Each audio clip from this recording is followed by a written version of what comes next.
นว่าห้องให้ดังฟ้าผ่าดวงใจ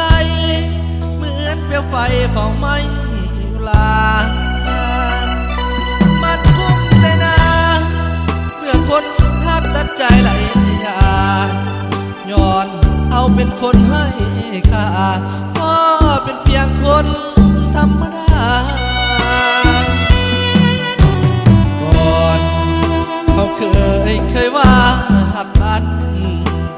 ว่าส่วนนี้ลันจะหาจันทร์ผู้ฟ้าให้น้องเย็นแค่จบปี8จึงคอยวิวา